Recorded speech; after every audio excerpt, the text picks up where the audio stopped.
Hi, this is Roger, thanks for dropping by. It's been a couple of weeks since we had a look round the garden.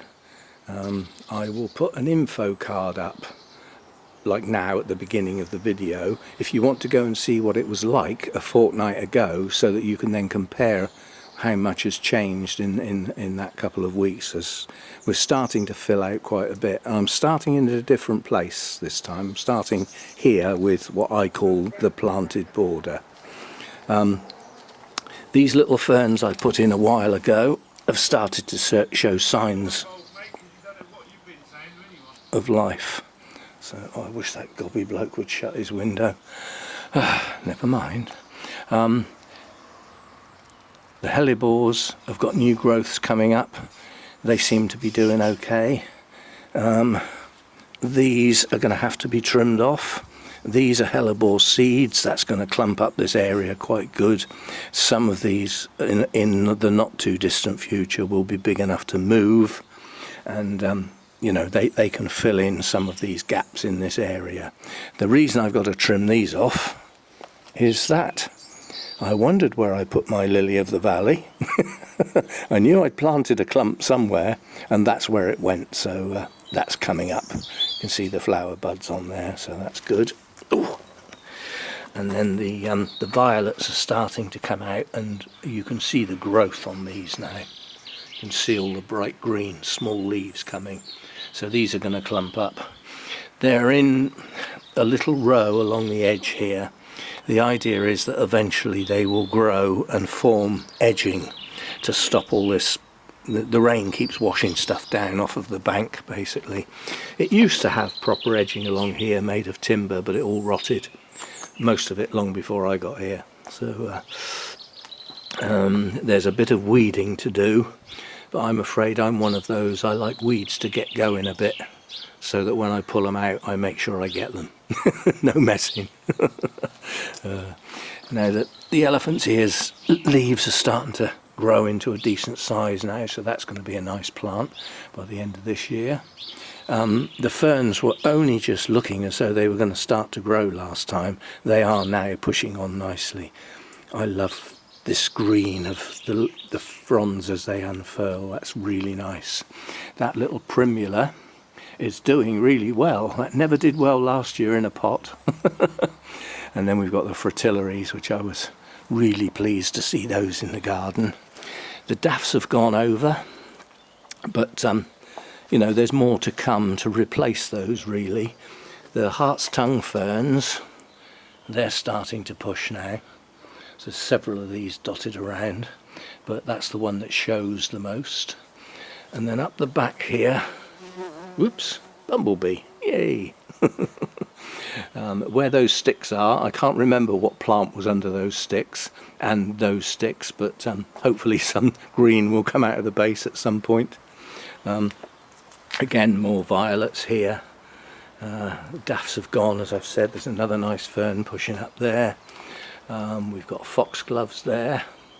We've got bluebells, albeit they the Spanish variety, not the genuine English ones, which are much smaller, much nicer colour. But at the moment I haven't got any. I think I've got bulbs pushing on, but I certainly haven't got any flowers yet. The aquiledias, or granny bonnets, they've got various names, are pushing up vigorously now, so in the not too distant future we should see some flower spikes coming out. That's a weed. That's the sort of size I like them to get, where I can get hold of them, and I know I've got them then. The rose is pushing on. That's grown 6 inches, maybe 8 inches. And before we move on, I just want to show you this. This little inoffensive bush is covered in tiny black flowers. Absolutely covered in them. Now, this one did that last year. This one didn't, and I don't think it's going to again this year. They both look, as bushes, they look a bit worse for wear, but they haven't started their new growth yet. They will do soon, and then we'll get the nice variegated new growth will come soon. This wisteria, you can see the buds. This is a nuisance, and I'm seriously thinking of cutting it off. That bit there that's on that wire also holds the electrical wire, which means I can't remove the electrical wire. I'm looking, if you follow that back to there, I'm looking at cutting that off there so that we've got the stump and these growths here which I can manage. Getting rid of that huge big piece there and all the shoots that are going to come out of it reduces the workload on it and keeps it smaller and tidier. So that's the plan. Not done yet. Greenery coming up there, that's phlox, I believe, according to Carol. More bluebells. The 3 foxgloves that we planted a while ago, they seem to have taken, they haven't drooped or anything. That's more phlox there. And then in between those 2 foxgloves I think is Michaelmas daisies, or that might be the Michaelmas daisies, I'm not sure. And there are signs that some of the geraniums are coming up. I mean, if you look here, that one's just failed. And that's unusual. These are vigorous plants, geraniums normally. The primroses are just doing well. As I said, so are the aquiledias. And then the bugle, that's just its common name, that's starting to show some serious growth now. And I'm hoping that's going to take over that corner completely. And then that'll fill in the gap between this clump and these along here, which is, they're pushing up really well now. Again, daffs have gone. So that's about all that's going on over here. Coming round here, this is the Californian, I was going to say Californian poppy, another flower that I absolutely love, but I haven't got any. Californian lilac, that is, and that seriously looks the worse for wear. But it hasn't started this year's growth yet. So I'm hoping that's going to recover reasonably well. It's got room to expand now where this bush was pruned back. That is Himalayan honeysuckle. I'll get there in a minute. Named by some good people who knew what it was. I looked it up, verified it.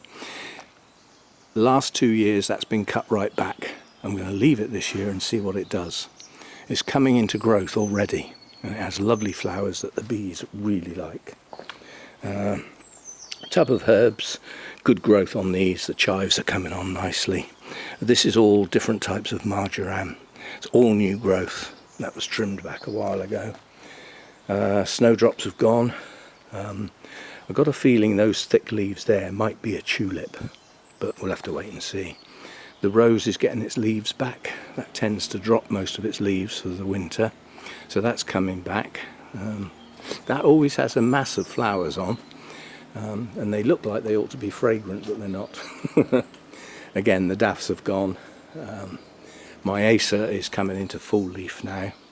The top of this catches the sun, the very top, but otherwise this is relatively shaded, so it keeps this colour really well. Lovely autumn colours as well. So that's that. And then over there, the white camellia.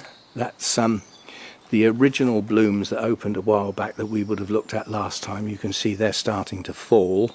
They haven't had any frost this year, so it's not the frost that's whacking them, it's just their age. And then we've still got all these buds to come up here. And if you look at them, let's go round. I've got to go careful where I walk because there are things growing in the ground here. If you look at the ends of the shoots, look at all that new growth. So all that will need to be controlled.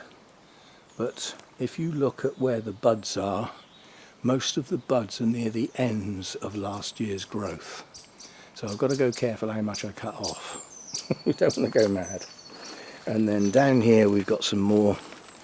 There's some bulbs in there. I'm pretty sure some of those are English bluebells.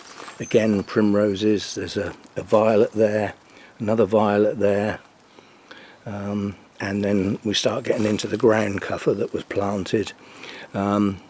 Ivy will be kept trimmed back to leave this free, and these should flower soon. Along the back here we've got that has purple bell flowers on it, campanula I think it is, geraniums, More geraniums along there. Those are the ones that Hannah took out of one of the tubs and just stuck in the ground just to fill it in along the hedge. Forget-me-nots, nice little clump of 3. In theory those should self-seed, and that will be a mass next year. This is somebody talking to somebody in the same room, and I've got to listen to it. The lavender coming on nicely, new growth everywhere, more ground cover, more primroses. Unfortunately, it looks like those shrubby things that had the blue flowers haven't made it, although that one's still got some green on it. But and what we have here, apart from a bit of ground cover there and there, is a mass of weeds. I'm going to have to deal with these, but they're not big enough to deal with yet. I'll probably just go along there with the hoe and cut them off on a nice sunny day and let the sun burn them. Bits of ground cover starting to green up a bit now and there. Do you know, it has dawned on me, we might have some failures with the ground cover. Not last year, although I might have done it in the spring last year. I actually put a weed killer on these beds, which creates a barrier and stops things growing and germinating for 6 months. But we seem to have overcome that. With the amount of rain we've had, it's probably washed it clean anyway. But, you know, this one's coming on okay. Some more forget-me-nots there. That's Mojo's grass clump. It's the only grass in the place, so that's for Mojo to eat. Cats like a bit of grass. More ground cover here. Round over here we've got the other camellia, which looks like it is starting to come into growth now. Yes, just starting. So we've got to try and turn this into a nice green bush, whereas, you know, it was buried in the bamboo. So we've got to try and get this to shoot out lower down, although it looks like it's doing it in places. You know, there's buds lower down the branches here. So hopefully that's going to thicken up now that it's got its head in the light. And also cutting the bamboo back, this palm tree, whatever it is now very visible. And it's quite a nice structural plant, really. Better than the bamboo anyway. The Acer is coming out nicely now. You know, last time the buds were just breaking. Well, now we can see the leaves. And that tree, the bamboo that's sort of creeping up and breaking its outline, that will be trimmed off so that this tree gets an open aspect for that gap, and it'll just be allowed to grow. I don't care if that gets 20 foot tall, it'll just be allowed to grow. It's not a overshadowing type tree. Acers are light and airy trees, so I'm happy that that stays like that. This ground cover in this corner worked okay. This one didn't, so that one failed. I can't remember what that is, but I think it might be geum. This, Carol might remember what that was, but it was the only one that she sent me when it got planted there. I thought I'd lost it, but whatever it is, I've forgotten. It is growing. The sedum is pushing on. That's going to be a hell of a pot full this year. It could probably do with going in a bigger pot. And not really a gardening thing, but it is because it's in the garden. This is my native orchid that I thought I'd lost completely. This did have 5 adult plants in, and this is a seedling. So not lost. Not lost. Not much else going on over here. The fuchsia that we pruned is shooting out now. This has golden foliage, so this isn't weak looking growth. This is the colour, and the weed killer seems to have finished the weeds off. Might need another go. So that's there. And then the rosemary is starting to come into bloom again for the bees. The lavender here is starting to extend. So obviously the blooms will be on all of these nice new extensions, and you can only keep a lavender tidy by pruning it. If you let it go, it'll end up all woody and spriggy and little bits on the end of woody bits. They don't look so good. I pruned these back. These have been trimmed. Herbs. That is, it says what it is. That's oregano. Oregano. I'll say it right in a minute. And this one was, or is, thyme. Lemon variegated thyme. And then this is one of these perpetual wallflowers. And this had these 3 spikes last time, and these were just starting to grow. Well, these are pushing out and starting to open now. And there are so many of these, that's going to be a good splash of colour there. Good one. I know what those are, but I'd have to go and look them up. Those grow into quite big plants, and they have yarrow, I think it is. Is that what it is? And it has flowers with many blooms on that form like a flat head. And again, it's a bee and butterfly magnet, so that should be okay. There's a catmint up here, which everybody says I should put in a place where Mojo can get at it. Well, that's the reason it's up here, is Mojo did get at it and practically wiped it out. So he knocked the pot over, chewed the branches and the leaves, and then rolled on it. So that's why it's on the table. He's getting too old to jump up there, so I'm not worried about that. And this little bit I want to make a bit more of. In there are primroses, some fritillaries, some snowdrops and some bluebells, and ivy. I want to get the ivy out, and that will give me some more planting area to put some things farther down this way, because obviously at some point I'm going to end up sitting quietly on my bench, which is going to be a much nicer place once this shed's done, but I need some extended decent weather to do this. It's going to have 2.5 coats. It's going to need a coat, what I call a feather coat, on the bare wood, where you just coat the bare wood up and then just feather it into the colour so that it's not a line, just feather it out. And then when that's dry, the next day coat the whole lot up, and then the day after that coat it all up again. I'm wondering what to do with the bench. I will certainly paint that panel and at least half of that panel so that it matches in with the shed, but it's going to leave the bench looking awful, and I don't know what to do with that. The colour it was before was obviously a deep browny sort of colour. I suppose I could do it green, the same as the shed, or would it look nice in the matte black like the bonsai staging? Difficult to say. Table doesn't need any work done on it. That's been coated up before and painted and everything, so that's fine as it is. And then the buddleias we've already pruned. They're starting to push their new growth quite good now. And these new growths that were left on, this is where the first flowers will be. This I believe is the white one, and then over here the 2 that are in this tub. Again, new growths are pushing on nicely now. These will be in flower quite soon, quite quickly, compared with if I'd pruned it hard, we'd have had an extra month, possibly even 6 weeks to wait for the blooms. And I want the blooms, I want the blooms for the bees and the butterflies. So yeah, not a huge amount of work to do in the garden. This shrub, whatever it is, still undefined. I think it's orange blossom, but it hasn't done the blossom yet to prove it. But this was pruned quite hard, and this was showing no signs of life last time. It's coming into growth now, so we'll get the leaves the same as we did last year, but whether we actually get any blooms or not remains to be seen. And talking of blooms, if I get back here,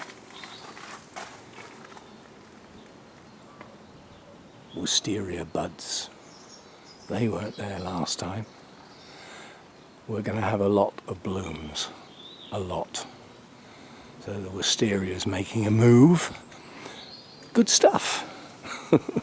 And if that bamboo makes a move, I'm going to hit it hard. It's no way is anything from the base here getting out the top.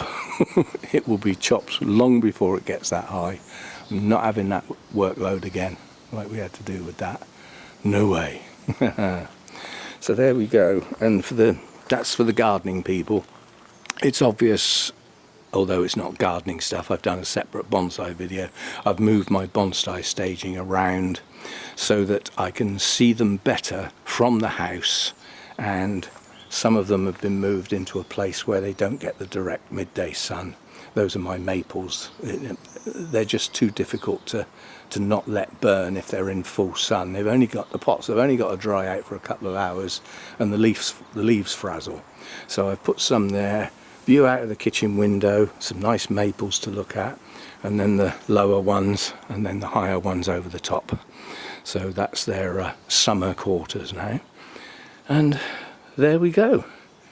That's your update. That's what's going on.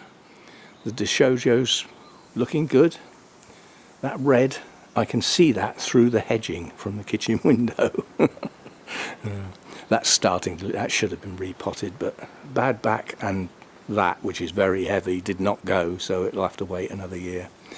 And I will get rid of that electric wire in the not too distant future. What I plan on doing is disconnecting it. Well, it's already disconnected in the carport. I plan on just pulling it through and winding it up and just putting it on a hook around the back of the shed so that it's gone. It's just ugly, and it shouldn't be there. It's well out of order. That is ordinary internal household cable. It should not be used outside. It's dangerous. So there we go. That's your update. That's what's going on. Things are growing. Even the thyme, most of which I think have been lost, they didn't take because they got planted in a heat wave. So there's two there. I don't think those have made it. And then there's a couple over here.